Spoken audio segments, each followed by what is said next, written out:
Honors certification credit. There's a form here that you need to print your name and student number and sign, and Leah will take care of passing it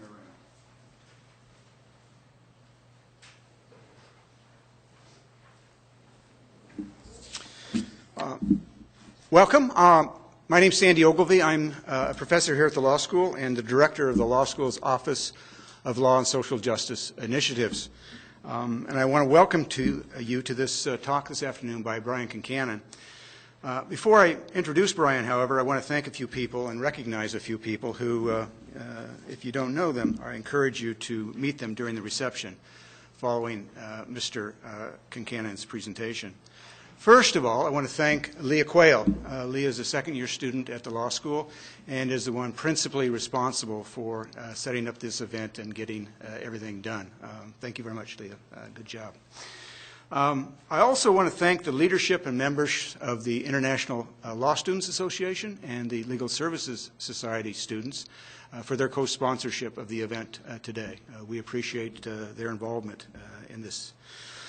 In the audience today are a couple of people I want to recognize, and I want you to get to know them during the reception as well. The first is Najeda Nelson. Najeda is a Haitian-American woman, graduate of the law school in 2010. Jada went down to Haiti with me in May of 2008, when we launched the CUA Haiti initiatives, and has been a great help to the initiative since that time. Great person for you to know, so please talk to her during the reception. The other person I want to introduce is Professor Shelby Quast. Professor Quast is here as a visiting professor this year, and she's currently teaching public international law and comparative law. But one of her other hats is as the executive director at Partners for Gender Justice, which is an organization that works to bring together regional, national, and international actors to promote women's participation in and access to the justice sector in post-conflict societies. Currently, Professor Quast is working with a broad cross-section of officials in Haiti to better deal with the epidemic of sexual assault and rape in the country. Another person I encourage you to meet during the reception and talk with. I'm indebted to Brian Concannon for making time in his unbelievably busy schedule to come and talk to us today about human rights and the rule of law in Haiti. Briefly, by way of background, Brian holds an undergraduate degree from Middlebury College and a JD from Georgetown Law. Currently, he's the executive director of the Institute for Justice and Democracy in Haiti, the premier human rights organization working in Haiti. Before founding IJDH in 2004, he co-managed the Bureau of International Advocates in Haiti from 1996 to 2004. During his tenure at BAI, he helped prepare the prosecution of the Robideau massacre, one of the most significant human rights prosecutions anywhere in the Western Hemisphere. In addition, he's represented Haitian political prisoners before the Inter-American Commission on Human Rights, represented the plaintiff in the only case from Haiti tried before the Inter-American Court of Human Rights. He's a member of the editorial board of Health and Human Rights, an international journal, and speaks and writes frequently about human rights in Haiti. His talk today will be in English, although he also speaks French and Haitian Creole. Please join me in welcoming Brian to our community.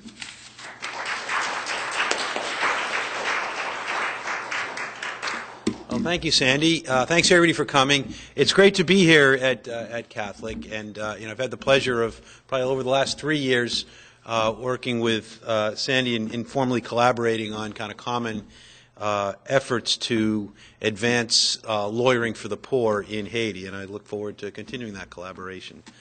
I'll talk a little bit about Sandy gave the outline of my career trajectory. I'll talk a little bit more about how that went out, and I'd be happy for people people who are interested in going into the human rights field. I'd be happy to talk about possible career paths and any advice I'd have to give. A lot of my advice is from the things I did wrong, which is, probably bad experience is probably as good to impart as good experience. So I can tell you some mistakes not to make.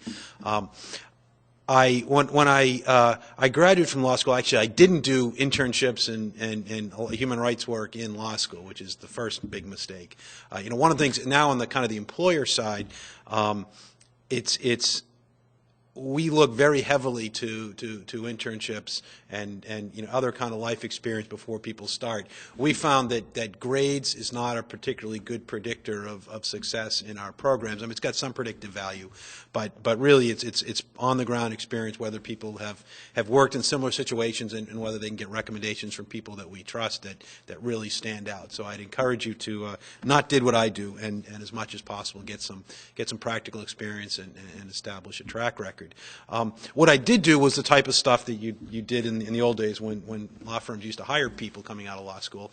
I spent time in the library and got a job out of law school with a firm, it was good training and it was a good way of paying down some of my loans, but it wasn't what I wanted to do with my life. So I left that after about 3 years and had about a 2-year transition because I hadn't done much. I hadn't done much volunteer or internship work during law school. I didn't really have I knew I wanted to do human rights work, but I didn't have a good idea of what was out there and how to go about getting a job. And so it took me a little bit of time. I was doing some volunteer work and doing a lot of just interviewing and networking, and I finally got a job. The first job I got was in Haiti, and I didn't have a particular linear process, so I want to work in Haiti. I spoke French, which is another thing. That's the one thing I did do sort of right. I had at least half-decent French, and I'd encourage anybody who's interested in doing human rights work to definitely pick up a language that sets you apart, especially as an American lawyer, having some language skills. And because I spoke a little French, that was why I got the Haiti job. And my first job was with the UN. The way I got into the UN was they had a program called the UN Volunteers Program, which is sort of like a mid-career Peace Corps. And it's just, it was easier, the jobs were easier to get and less well compensated than UN career jobs. I mean, I'm sure I wouldn't have gotten a UN career job at that point.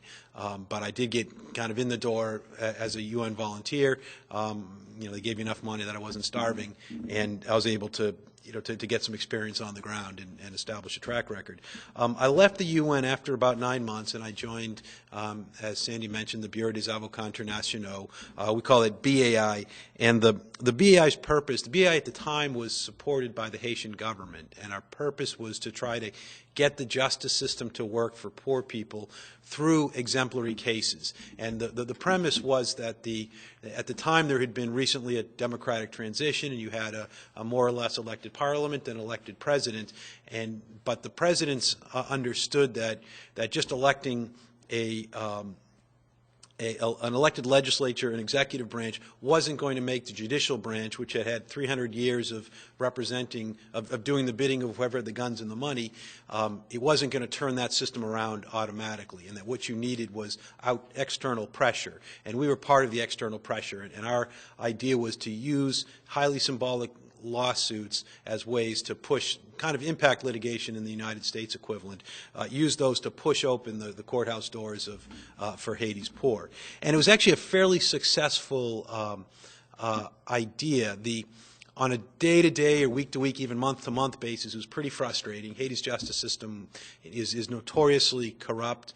Training and education is very poor. There's no money in the system. Almost anything you have to make a system work well was lacking in Haiti. But over the course of years, you actually saw a remarkable transformation of a system. You saw a lot of young lawyers who were coming up who had gotten training, who weren't as steeped in the old values of the system. You got some investment, some of them by the United States and other foreign donors in judicial training, in judicial equipment that really paid off. And to us, the remarkable, actually the best way of showing this frustration and progress trade-off was in our biggest case that, as Sandy mentioned, was the Eramithe massacre case. We started working on that in 1996, and we had two of us working pretty much full-time on that. When we started in 1996, we said, okay, we'll get this to trial in a year. That was totally delusional.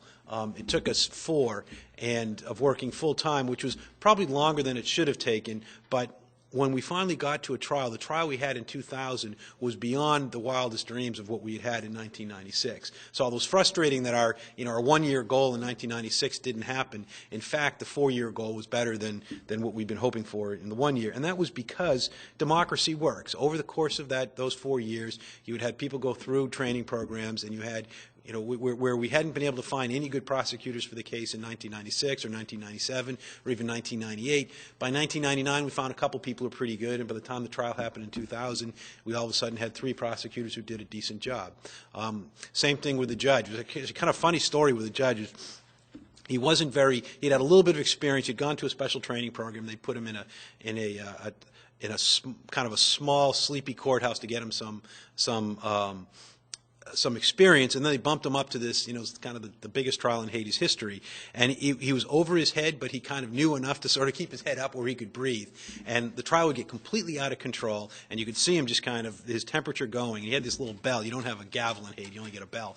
And he'd ring his bell, crazy, crazy, crazy, and he'd just run into his office. And he'd always stop it just before anything happened that would make the trial unfair or require dismissal of the charges. He just rings the bell and run into his office and kind of hide for an hour or two till he retained his composure. And it certainly wasn't pretty, but it certainly did work, and we ended up getting the justice system to work. In 2004, well, starting in 2000, our government didn't like Haiti's government's economic policies. Basically, Haiti's government was advocating a much more robust role of the government in the economy, greater expenditures on health care and education and clean water and things like that. And that ran counter to, certainly the U.S. ideology at the time, and probably still. And so we put a development assistance embargo where the U.S. promised aid to Haiti, but we also stopped other people from providing aid to Haiti. For instance, there was the Inter-American Development Bank had $149 million of loans that were loan agreements with Haiti, and our representative at the Inter-American Development Bank wrote a letter saying, stop these loans. That was totally illegal for the bank to do that. By their own charter, they're not supposed to be political. Once agreements are signed, you're not supposed to stop them, but they did because the U.S. is the biggest financer of the bank. And then our government went beyond just a development assistance embargo and actively undermined the government. And finally,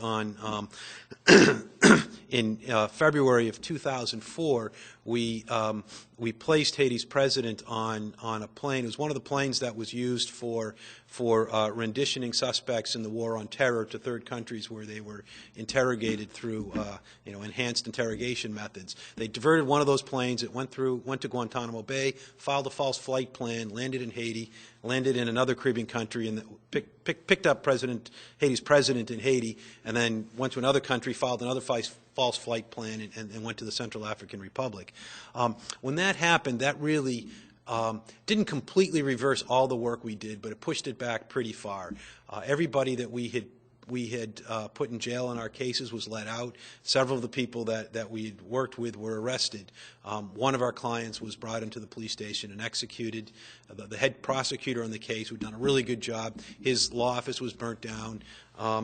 He was forced out of being a prosecutor. And the justice system had reverted back to being an instrument of oppression rather than an instrument of justice. And when that happened, it hit me that as an American, my role was not to be in Haiti. I liked working in Haiti. There were obviously a lot of interesting challenges to do, but it became clear that as long as the United States could reverse 10 years of democratic progress in overnight, because we didn't like a president's economic policy, that nothing in Haiti would ever be sustainable. And so I returned to the United States, and one of the things we do, the BAI where I used to work had been supported by the Haitian governments, but since 2004 has not. So one of the things I do is just to raise money to keep the BAI going. But also we work for to try to make the United States safe for democracy democracy in Haiti, because our policies have such an important role in the day-to-day life of Haitians that it's important that there's people in the United States standing up for more just policy towards Haiti. The third thing we do is international litigation. As Sandy mentioned, we've had a case before the Inter-American Court of Human Rights. We've got a couple cases before the Commission, and we do some kind of non-litigation stuff of working and trying to activate different UN agencies. Let me talk a little bit about some of our work, and it's you can't understand anything about Haiti without starting with poverty. Because there's everything, and certainly as a lawyer, I mean, everything about the justice system is defined by poverty. The system is, in many ways, it's privatized in that money really talks. Judges aren't paid enough, so they're extremely vulnerable to corruption. I mean, basically, every single judge in Haiti is corrupt, and every prosecutor is, and probably almost every lawyer. They're corrupt in the U.S. sense of the term, because it's a system that you really can't function in without doing some things that would be punishable by jail and disbarment in the United States. Kind of getting back to the poverty, how many people have seen this picture? This is one of the iconic pictures of Haiti's earthquake, and it's actually I was there on Sunday, just kind of in a building right in back of it, and it's pretty much in the same. That picture was taken over a year ago, but it's pretty much in the same condition now. And how many people? Does anybody know how many people died in Haiti's earthquake? Well, nobody really knows, but estimates are 200,000 to 300,000 people. My guess is it's probably closer to 200,000. Anybody know how many people died in the National Palace? It was 2. And you don't get to 200,000 by people dying by twos. You get to 200,000 by people dying by thousands and tens of thousands, which is what they did in the slums over Port-au-Prince. These lights, it's probably, is it hard to see that? Can we cut the lights down a little bit? And basically, what these happened, these were buildings of. The buildings themselves were crumbling before the earthquake. They were just made with cheap cement. There wasn't enough reinforcement bar. They were poorly done, and so they were always kind of falling down. And if you walked among these areas, you'd just see it. And you would also, especially a place like this, you'd walk down and it was super steep steps, and there weren't roads in there. It was all just steps, and everything was steep. And you knew it was a death trap just walking around it, and so did the people who lived there. But they really had no choice, and probably most people knew it was a death trap. They probably expected it would be a flood before it was going to be an earthquake. But and in fact, neighborhoods like this had always and still do fail with heavy rains.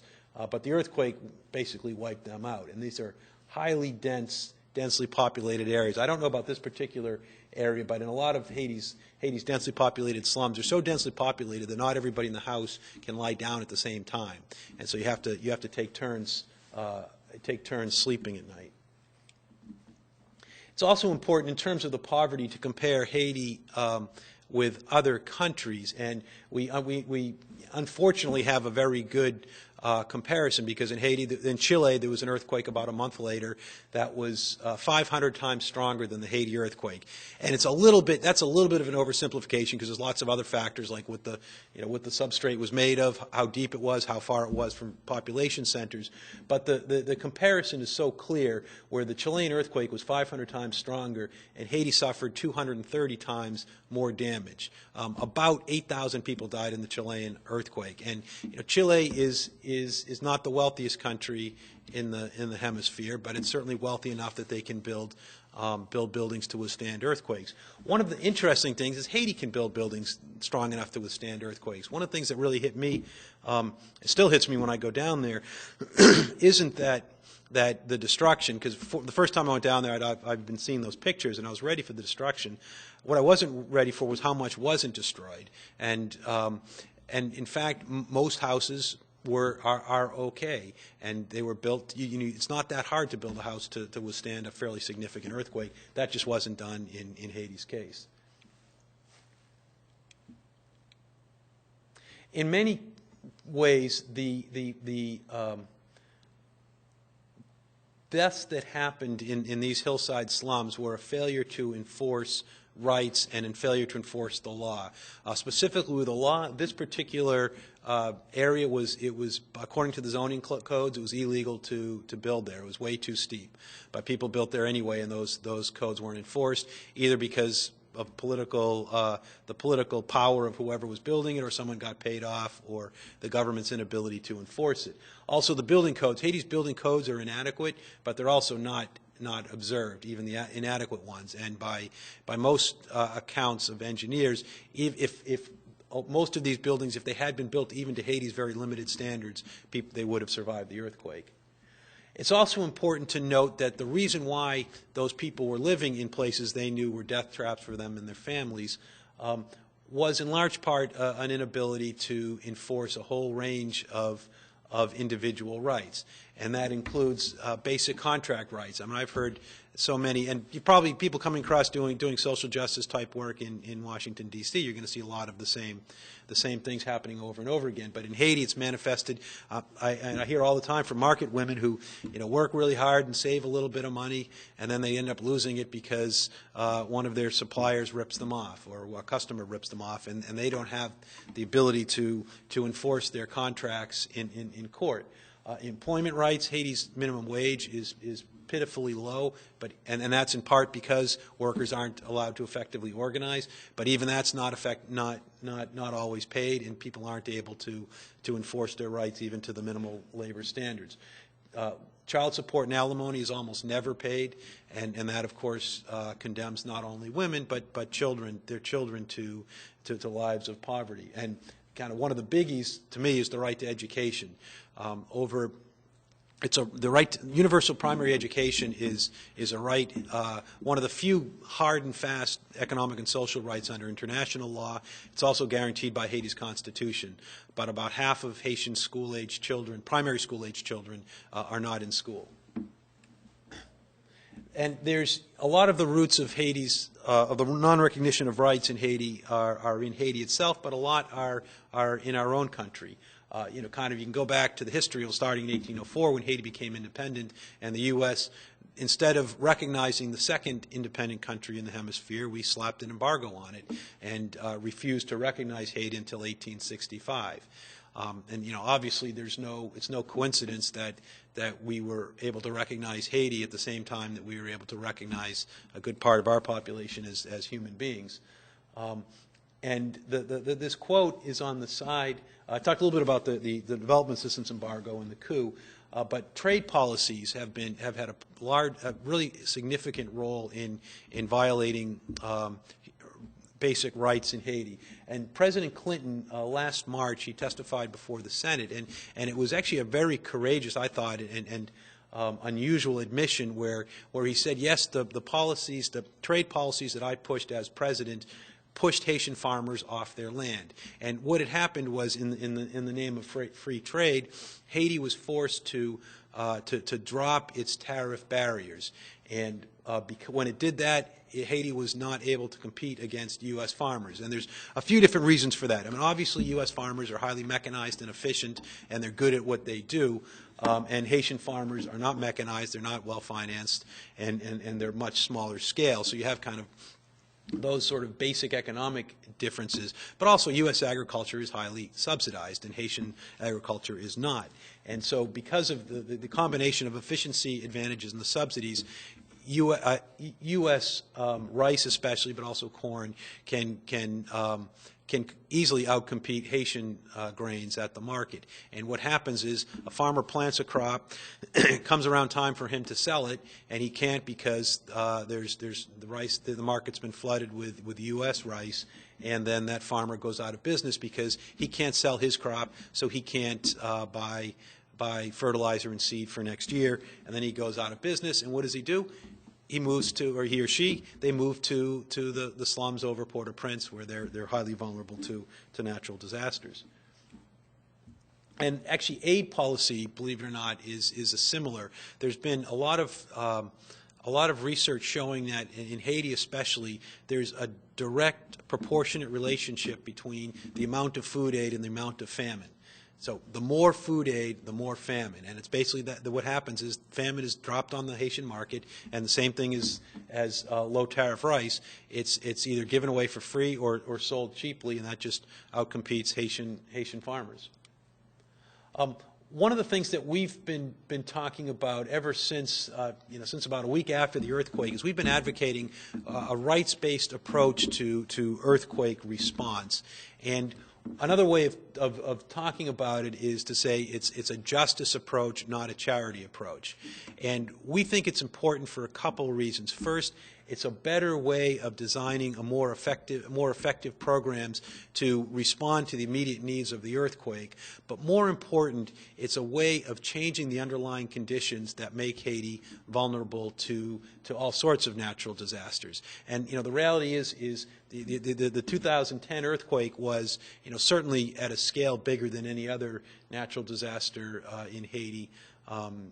Probably ever, and certainly in my lifetime. But every few years there's something. There are hurricanes or just tropical storms that cause great damage. In 2004, it wasn't even a hurricane; it was a tropical storm that killed 3,000 people. There's sort of people dying all the time of preventable, treatable infectious diseases.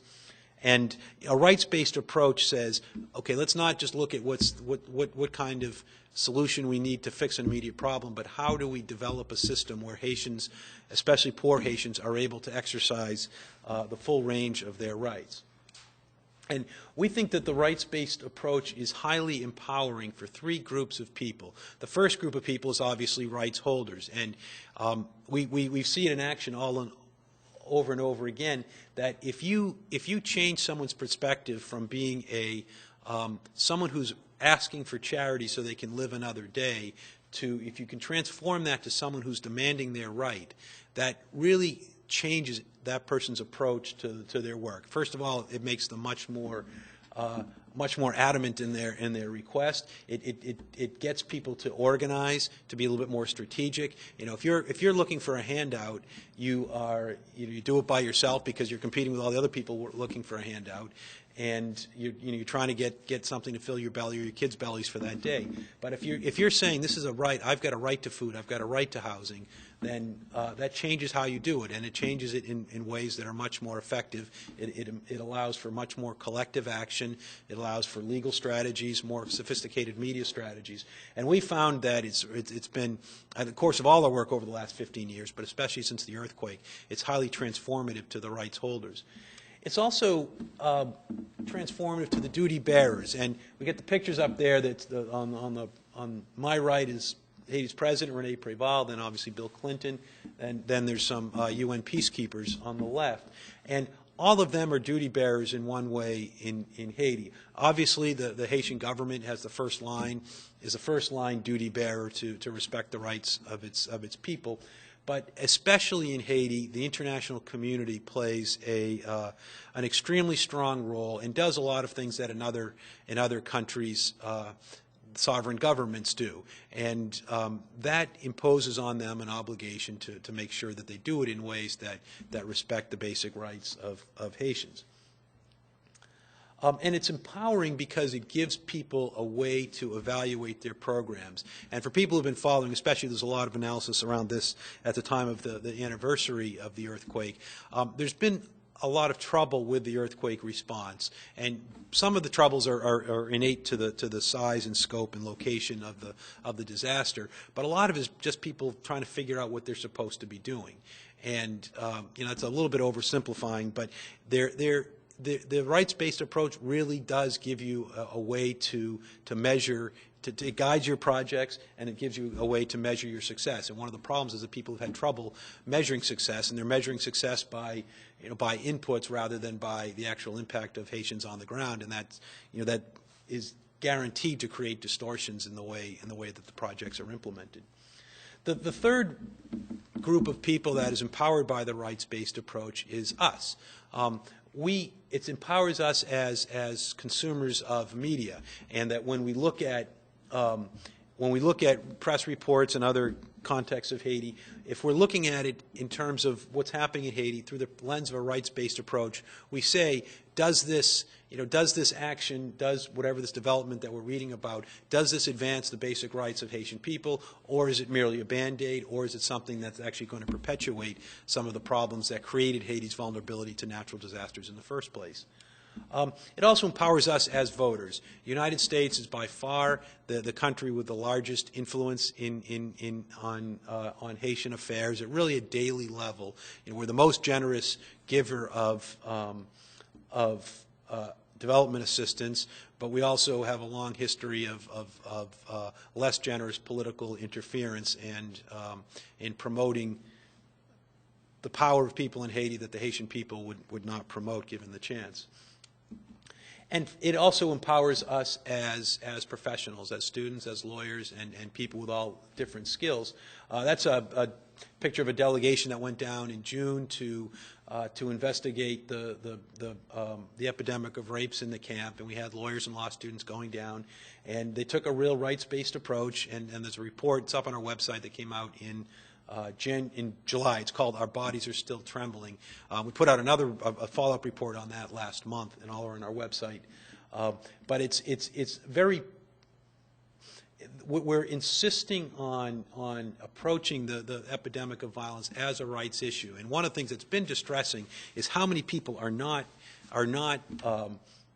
addressing it as a rights issue. I mean, it seems quite obvious that rape is a violation of rights, but often a lot of the reporting is this is kind of a bad thing that happens. Oh, it's too bad that women are vulnerable to this. Instead of saying there are rights involved, they have rights to protection from the government. Obviously, you have rights against being attacked by individuals, but it goes beyond that. The government has obligations to provide some minimum level of protection, and we think that the non-governmental organizations and the foreign governments that are playing an important role in Haiti are also have obligations. We actually did a request for precautionary measures, which is kind of like injunctive relief at the Inter-American Commission on Human Rights. And just before Christmas, the Inter-American Commission granted our order, and they issued an order to the Haitian government to provide better protection for women in 20 camps, and also to do a better job of getting the justice system to work for them. So they said you need to do training of prosecutors and police and judges. You should set up a special unit that's specializing on rape, and you need to find ways for the police to do a better job of processing complaints when they come into police stations. Finally, the rights-based approach empowers us as donors. There's been a lot of discussion about how some of the money and some of the organizations doing earthquake response have not spent the money well. And I think to a large extent, the American people donated extremely generously. I think about half of all households made some donation to Haiti. But I think I'm concerned that too much of that was given to organizations that are more in the charity approach than the justice approach, and it's obviously you need to respond to the human needs that are there today, but you also have to respond in a way that makes it less likely that those same human needs are going to be there next year or 10 years from now. I'll kind of give one example of this. I was on a panel for an advisory board for the Hope for Haiti campaign, which is George Clooney's telethon, and they did a CD after that. And we were reviewing proposals from people who had been pre-selected as potential donors. And one of the proposals I got was from an organization that was, wanted to do some food relief, and they said, and as part of their justification for how they could do a good job was, well, we've been doing food relief in Haiti for 50 years, which did show some technical capacity, but it also showed, I think, a limited vision, because if you're doing food relief in Haiti for 50 years, you're clearly doing something wrong. And they should be, and they're moving towards that rhetorically, but they should be working their way out of a job, which is something that one of our recommendations is every foreigner in Haiti should get up every morning and say, what am I going to do today to work myself out of a job? When in fact the opposite is often true. And I don't think it's people with malign intents. I think it's just the way the system is set up that a lot of the organizations and the individuals, it ends up being perpetuating organizations' jobs rather than eliminating the need for it. for when we talk about the rights-based approach, it has four main tenets. The first is to build the Haitian government's own capacity to ensure human rights. We obviously have to make the Haitian government accountable, but it has to be, the reality is that it can't be accountable right now, and efforts need to be made to boost the government's capacity, both in civil and political rights, but also economic and social rights. Second, there needs to be transparency of assistance.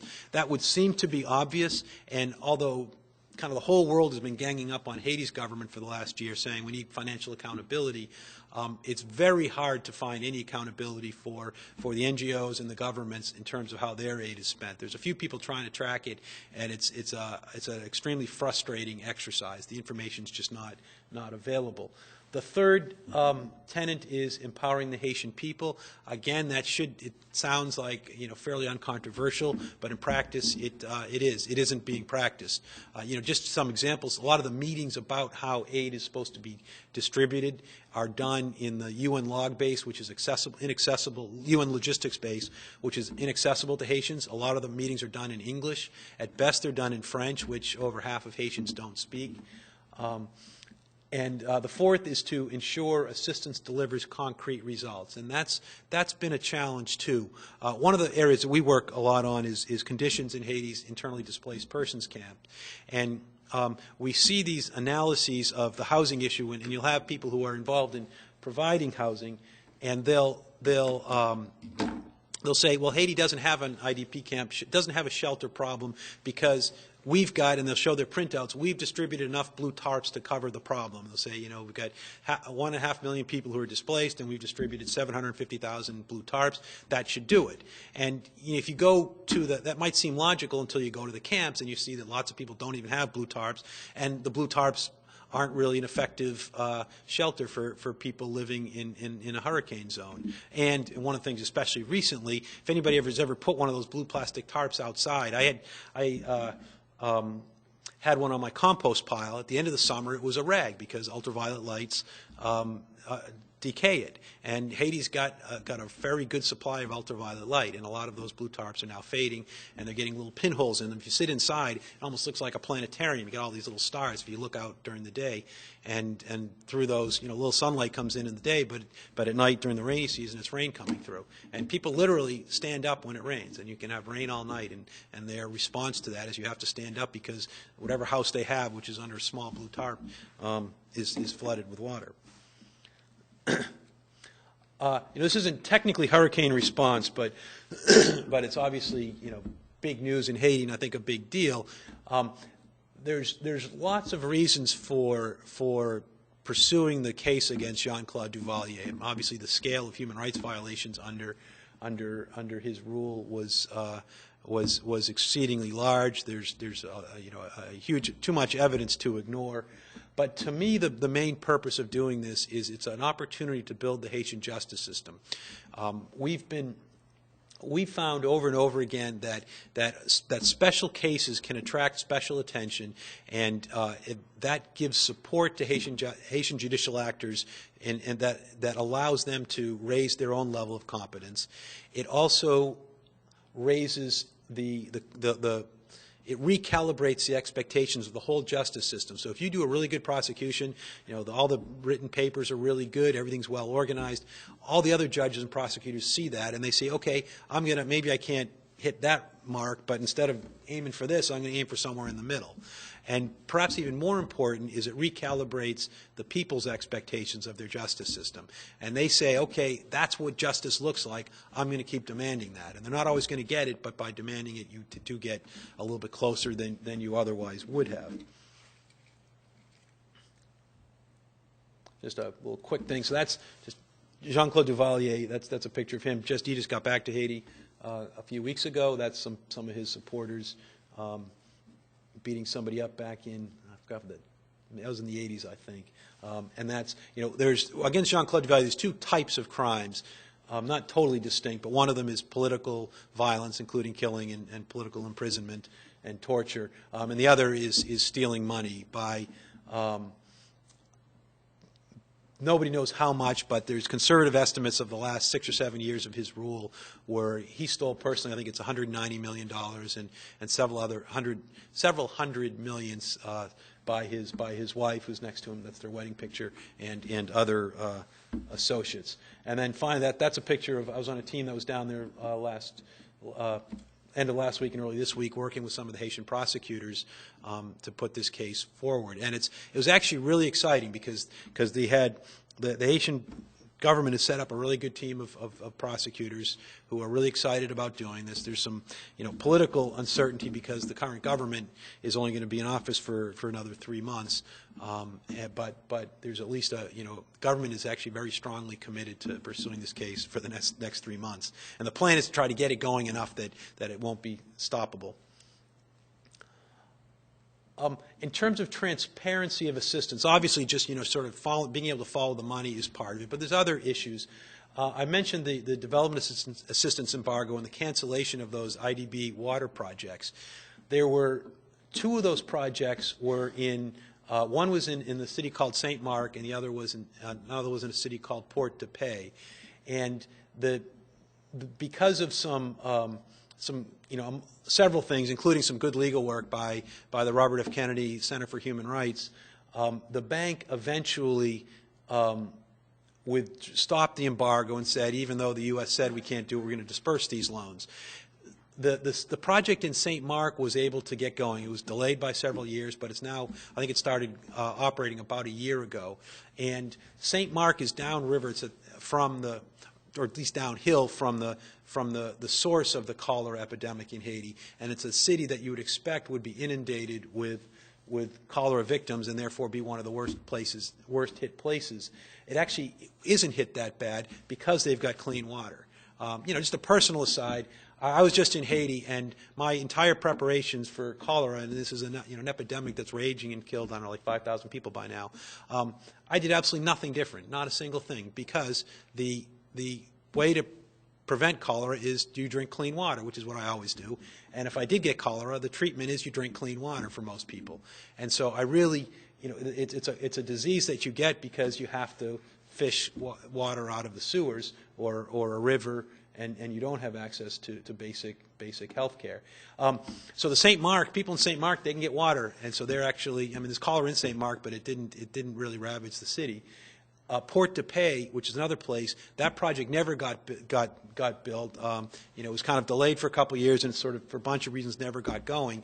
And cholera is hitting Port-de-Paix pretty hard because they don't have access to clean water. I'd like to talk a little bit about Eramithe. And this Eramithe is one of the leaders of COFAVIV, which is a women's group that's been doing excellent work. I first met Eramithe back in probably 95 or 96 because she was a victim of rape in either 93 or 94, I can't remember. But it was during a dictatorship where rape was used as a political weapon, and she was organizing among women to try to respond to that. And one of the things we were working with her, we were trying to create a case against the high command of the military and the paramilitary leadership for rape as a political weapon. And that case ended up never getting off the ground. But after the earthquake, Eramithe and her colleagues in COFAVIV did great jobs of organizing in terms of just getting resources to their members. But when the rape epidemic hit, they did a great job of sounding the alarm bells, getting information out, and now they're doing great work Eramithe was living in the camp, but now she got a kind of a safe house because she was forced out of the camp. But they've got all these projects of bringing women together to try to create collective responses. That includes collective responses in the camps, of providing their own security. It includes collective political responses of doing demonstrations or pushing the government to do a better job of protecting them. It includes doing things, working with us, filing rape cases. We've gotten I think since September, there's been 8 arrests. It's not, it's the tip of the iceberg, but 8 arrests is better than nothing. And we're gradually trying to get we're gradually making the justice system work and responding to these things. They also had and that's a picture of Eramithe. We got them some whistles, and they said, okay, the whistles are great. Not only do they help individual women provide protection, but they're also an organizing tool, because you have to first of all bring people in to talk about, what the signal's going to be, how we're going to keep it away from our kids. What the response of everybody is during the day, what's the response if it's at night. And that became a way of bringing women together to talk about the whole range of their vulnerability to these rapes, and a way of getting them involved in political and other responses to it. And then we got, along with one of our lawyers, went with Eramithe to the UN Human Rights Council in Geneva. And this was extraordinary. I mean, Eramithe had never been out of Haiti before. Actually, she'd been to, I think, El Salvador once, or Nicaragua, just for a week. And she went to Geneva, and she did a great job informing people in Geneva of what was going on, and they hadn't understood about the rape epidemic because it had been underreported, and they hadn't understood how the international community and the Haitian government could do a much better job. But she was a real hit in Geneva. And they've been taking to the streets. That demonstration was outside the Prime Minister's residence, but they've done a whole range of demonstrations that have gotten media coverage, and that have led to improvements. I mean, a lot of the camps, there's better lighting, which is one of the things that was ordered by the Inter-American Commission, precautionary measures, but there's a better police response, and across the board, the response, although still inadequate, is better than it was a year ago. And then the internal displacement camps are a good, it's a good measure of the concrete results. One of the issues, obviously, is the fact that people are measuring, that earthquake responders are measuring it by output. So they'll always say, we're doing great because this many meals have gone out of our warehouse. But when you go to the camps themselves, you find that things are pretty poor. And one just example, and we've done a series of surveys. We did one in February right after the earthquake, another one in July, and another one in December, of following the same, as much as we can, the same families to see if their status is improving. This was 2 months into the cholera epidemic. Over half of the people that we surveyed were not able to did not have clean water provided for them. A lot of those people bought clean water, but these are people who were already skipping meals, and so when you're already skipping meals and you need to buy water, that means more skipped meals. And even families with kids. On the hunger thing, over half of the families with kids had had to go a day without food in the previous week. And the other thing, it's another issue we're working on. That's a bulldozer that's cleaning up a camp. I mean, eliminating the people's place to live. And they don't have much, and obviously the camps themselves aren't much, but there is one step down, and that's getting evicted and having to live on the streets. We went to the Inter-American Commission on that one as well, and we got an order ordering the precautionary measures order, ordering the Haitian government to do a moratorium on evictions. We think that hasn't completely stopped the evictions, but it's at least slowed it down a bit.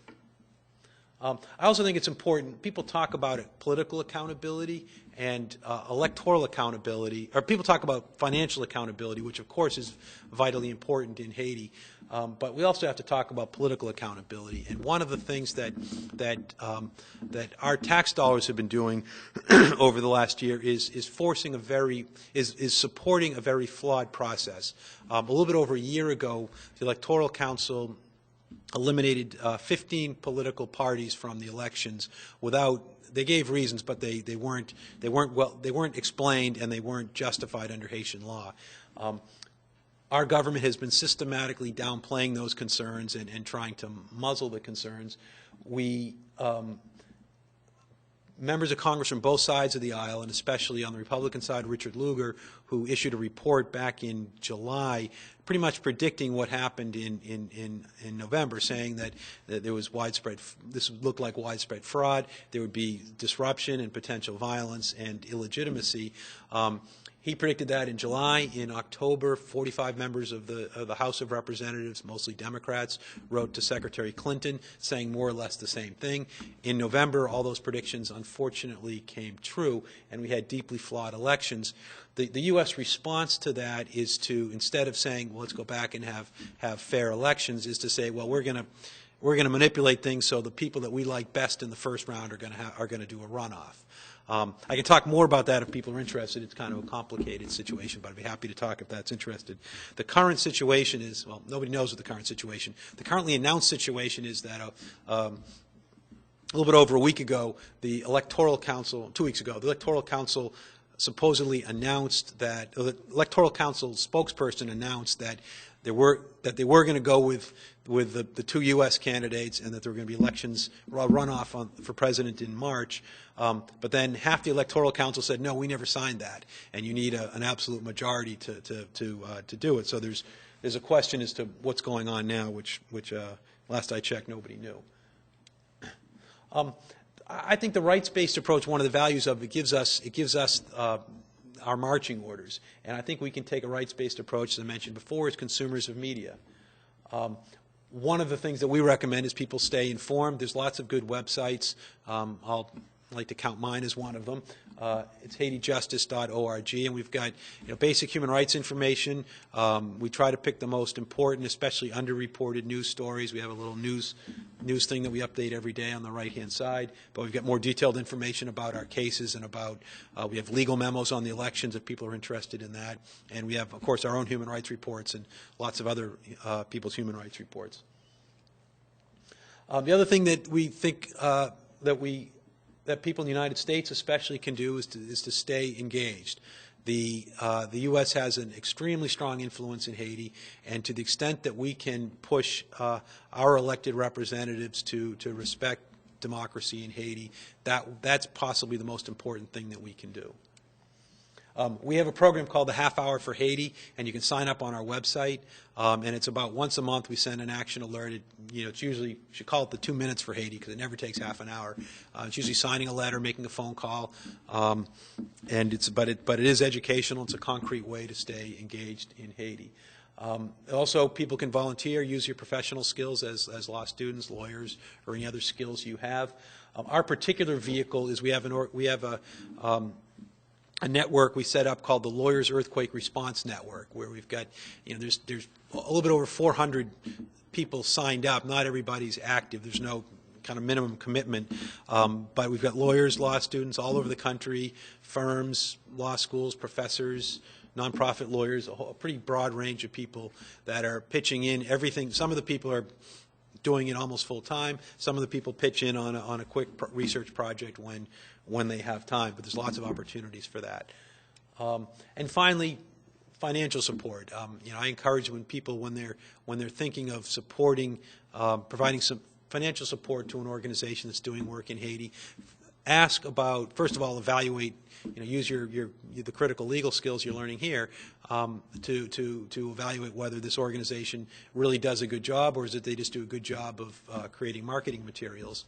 And second, as part of that evaluation, look, what are they doing to work themselves out of a job? What are they doing so that they won't be there? They won't have to be there next time a tropical storm hits Haiti. Well, that's just some of our projects, but and happy to answer questions about those as well. But I'd like to now turn it over to your questions. And I'm happy to answer questions about career paths, Haiti, kind of anything that interests you. Okay. Oh, thanks.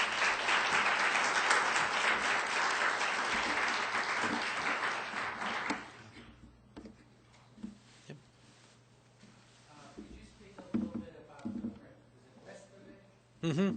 situation? I thought that was something only in Port-au-Prince, but I was surprised to find out that I know about Pinon, and they say that there are young women, mostly women in Pinon, who are in that situation.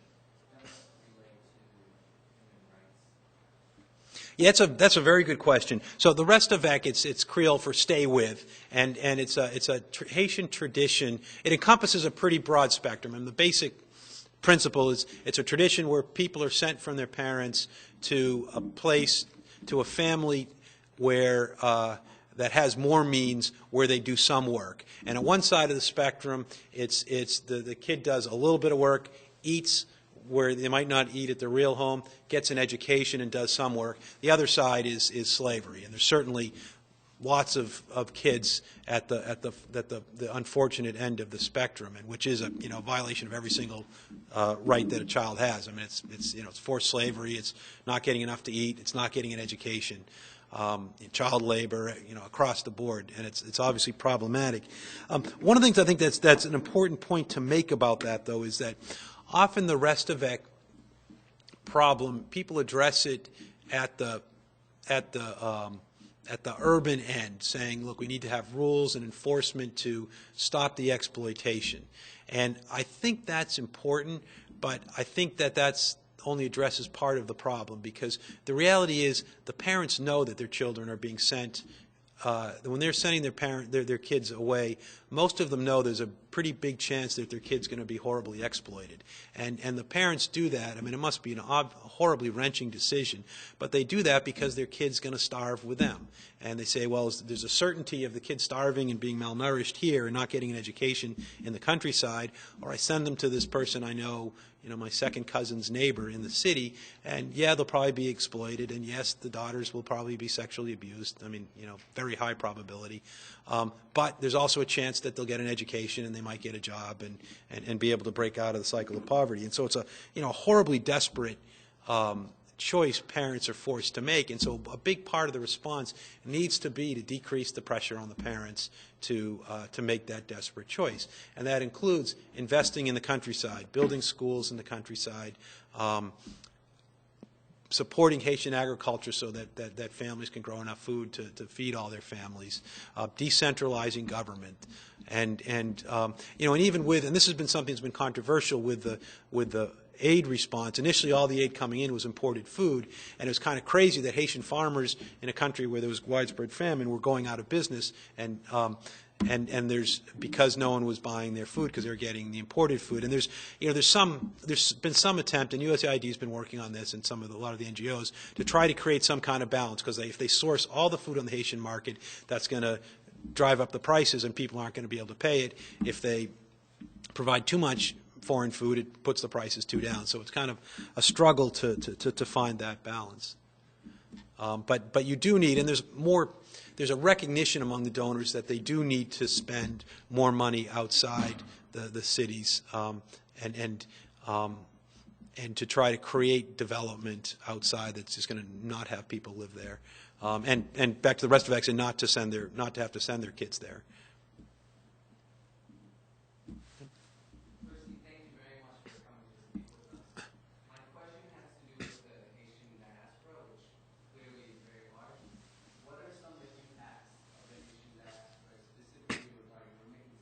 Mm-hmm.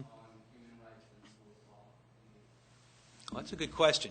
Yeah, I mean, the remittances are what keeps Haiti afloat. And sort of, if you think of what keeps Haiti afloat, the things that comes to mind are foreign aid and and charity and things like that. That's not it. All that, well, except for maybe this year, but before the earthquake, it was always dwarfed by remittances. It was like $2 billion a year, and so it's and that money goes directly to families, and there's, other than the Western Union's hefty fee, but it goes directly to poor people, and it really keeps people. Without the remittances, if the remittances stop, Haiti would just be in, absolutely horrible situation immediately. So the diaspora plays an incredibly important role there. A human rights analysis of that is kind of interesting. I hadn't given this much thought, but I was at an event in Boston on the earthquake, on the commemoration, where a member of the diaspora got up and said we should stop these remittances, because she felt, first of all, it was creating dependency, that it was making people that that they were spending the remittances on consumer goods and she felt they should have been investing. But then one of the things she said is what's happening is, we're sending money from the U.S. and they turn around and buy U.S. products. And so the money just, bounces in Haiti and comes right back to the U.S. And so there's been some talk about there's been lots of kind of ideas about how to group remittances together. So instead of saying, okay, everybody who's sending money to town X just keep sending it to their mother and their cousins, to maybe pool it and to create some investment, some industry that will create sustainable jobs in town X. I think there's been some sort of small successes on that. I think it's been a little bit elusive to have any large scale, and part of it is there's distrust of the government, there's distrust of anybody who's going to implement it. Does that answer the question? Yeah. Okay. How do security issues affect this community-based approach? Another good question. One of the things that we've been finding in the camps is you would think that the camps would be a great place to organize people, because you've got a lot of people in close proximity with very similar and obvious problems, and for a lot of them, a lot of time on their hands because there's nothing to do. It's been hard though, and there's a lot of fear in the camps. We found, just in particular that in our work with women's organizations is that there's been a lot of when the women are taking leadership and standing up for the rapes, then they get targeted just for being a leadership in that role. And then we've been able to find safe houses for those women, which has been good. They're able to continue the work, but actually they're no longer in the camps organizing, so that's kind of a weakness. And you sort of keep having the leadership getting, not decapitated, but removed from the camps. That's one issue. Lots of times people are just worried that, there's, in some of the camps, there's the camp leadership is in many ways are kind of involved in scams and other activities that are not respectful of basic rights, but they will discourage people in the camps from general advocacy, even if it's not just against them. If it's advocacy on another issue, they just don't want troublemakers in their camps, and so they dissuade people from participating in like demonstrations and things like that. But it's still possible. It's happening. We've got, on our evictions campaign, there's been 22 camps that we're working with, and none of them have been evicted. In one place, the eviction notice was served in June. They were told to get out by July 15th, and through a kind of a combination of just getting lawyers on the ground and having lawyers negotiating with the police or telling the police, look, you can't do an eviction without jumping through the legal hoops, and telling the police that in many cases, as we're finding, the landowners aren't really landowners, that's really stopped them. And you combine that with know your rights type training, and that's led to zero evictions in the camps that we've been working with. But that's 22 out of possibly 1,000 camps. Can you comment on the role that Haitian police and U.S. federal police with rape response and whether or not part of the problem? It's been poor is kind of a good overall evaluation. I think for a lot of reasons. One of them, historically, that the police, that rape has not been an effectively prosecuted crime in the past in Haiti.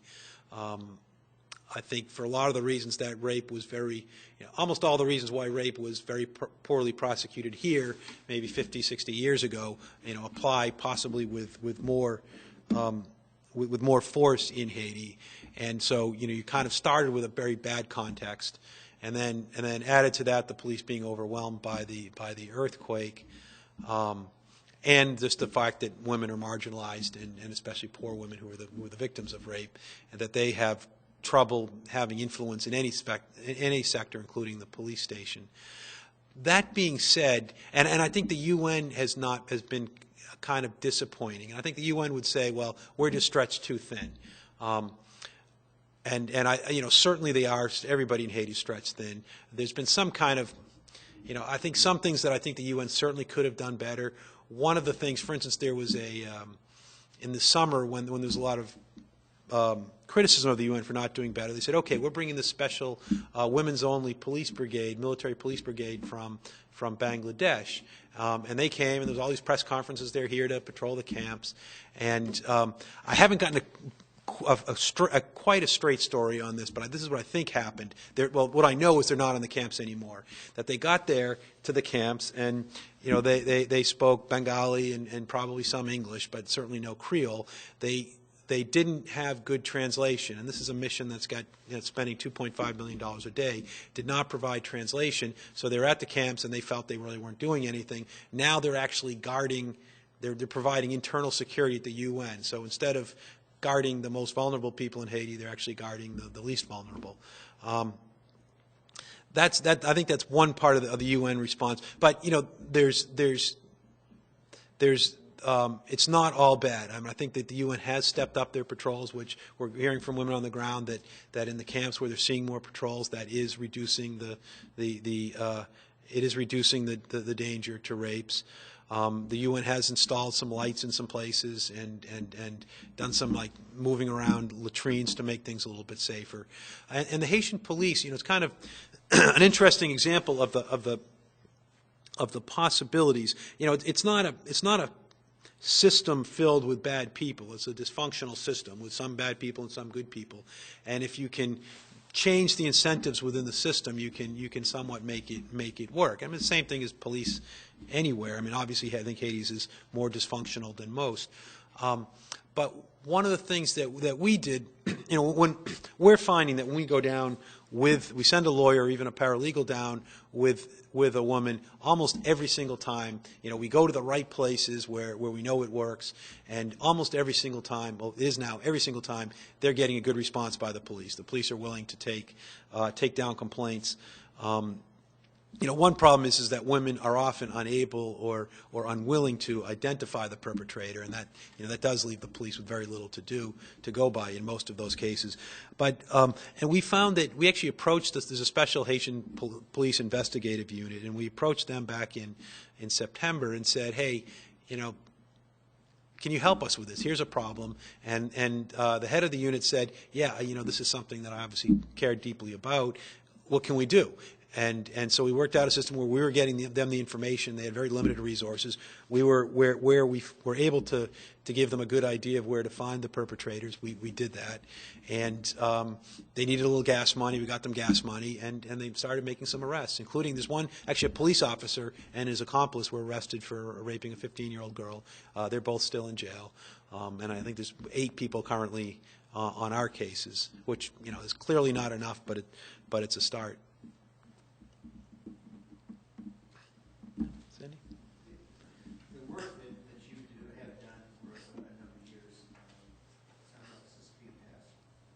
How is it that you keep going without burning out and saying, I got to go back to the firm, get some relief?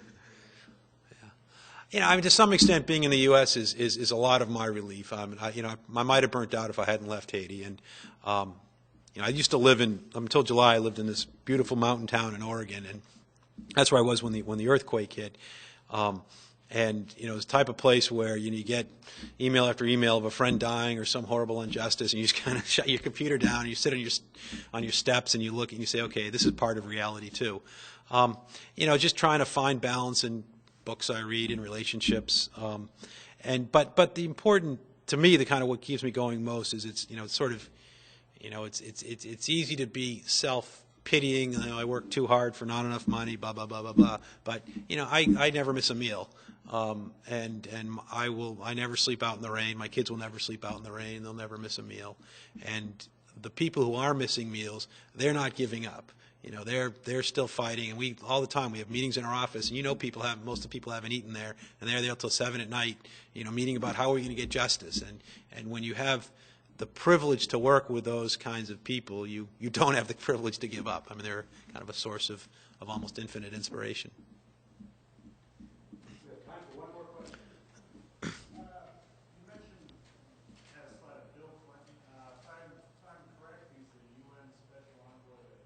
Yeah, I should have. I did. Has that made a change in, U.S. actions towards Haiti or anything, or what? We may never know. You know, it's interesting. He says a lot of the right things. He's kind of saying a lot of the wrong things too. I mean, I think he's pushing too much on sort of like assembly manufacture stuff and not enough on schools and roads. You know, if we brought him in here and you know, shut the doors and said none of us will get out of this room, he would probably say something like, "You're right, but this is what I need to do to create the political backing to do the school. So I need to say I'm building factories so that I'll be able to build schools." And you know, I think then it becomes a judgment call: is he really trying as hard as he should, or not? There's a guy named Paul Farmer who founded a great organization called Partners in Health and is one of the founders of our organization. He's now Bill Clinton's envoy, so he's the deputy UN special envoy to Haiti, and he gets criticized. He's under a lot of flack from not from me, but people like me, but from people who are kind of critical of the U.S. and the UN approach to Haiti, and you know, saying that he's not criticizing enough and he's not standing up. You know, I've actually never. I didn't ask him this question, but I was talking to a mutual acquaintance who said that Paul says he gets up every morning to try to avert disaster.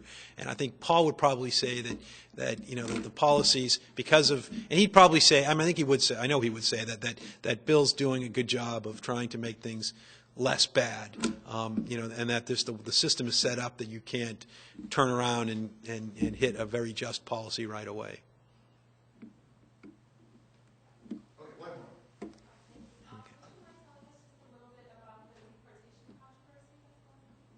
Sure. After the earthquake, and this is something we've been working on since the storms in 2008, but after the earthquake, Haitians in the U.S. were granted temporary protected status, which allows people to stay and work who were here before the earthquake. That does not apply to people who are deportable because of criminal convictions. The government had I'm not sure if it's official or unofficial, but they had stopped deporting people after the earthquake. They said, you know, just enough's enough. We can't deport people. And in December, they announced that they were going to resume that process. And the whole idea of deportations is you know, itself is controversial because a lot of the people on the individual level, people are incarcerated when they get back to Haiti and held for varying times. Often what determines a time is how quick your family comes up with a bribe, and held in very poor conditions. And also on the societal level, bringing a bunch of people who have, you know, a lot of the people have fairly minor crimes, but some of them are career criminals. And imposing that on Haiti has a pretty big cost on Haiti, and especially because a lot of the people, you know, kind of created their criminal career in the United States, so they're sort of doing a technology transfer that is damaging to Haiti. So the whole thing was controversial anyway, but it was stopped for a little bit over a year, and then just a couple weeks ago they resumed those deportations. And also, you know, another issue is it breaks up families. I mean, a lot of these people have families, and a lot of people have, you know, they had a marijuana bust, a possession bust 10 years ago, and they haven't done, you know, they've been law-abiding ever since, and then they've got, you know, a wife and 3 kids. And they're being taken away from that, putting the wife and 3 kids possibly on public assistance and breaking up a family. But one of the things that we were saying when the policy was announced, we said, you can't do this. I mean, they're going to be sent to Haiti. They're going to be imprisoned where cholera is raging. There's no clean water in the prisons. There's no health care in the prisons. You're just sending people to a death trap. And unfortunately, that happened. 2 weeks ago, a guy who was deported got cholera. Well, we can't say it was cholera. Got cholera-like symptoms, wasn't treated, and died. I don't think he was ever... You know, no one ever did the test to actually confirm it was cholera, but I don't think that was necessary. Because of that and because of the reaction to that, it appears that, well, the government has said that they're not going to deport for February. And so I think that gives us an opportunity to kind of ratchet up the advocacy work to say, hey, we just can't do this. I want to thank Brian again for joining us. Would you join me in another round of applause? Well, thanks for coming. We will be out in the atrium for a few minutes, so please join us there. You can have an informal conversation with Ryan and the rest of us. And if you're interested in the work that we're doing here at the law school through our CUA Haiti initiatives, please talk with me or Leah about how you might get involved. Thank you again for coming.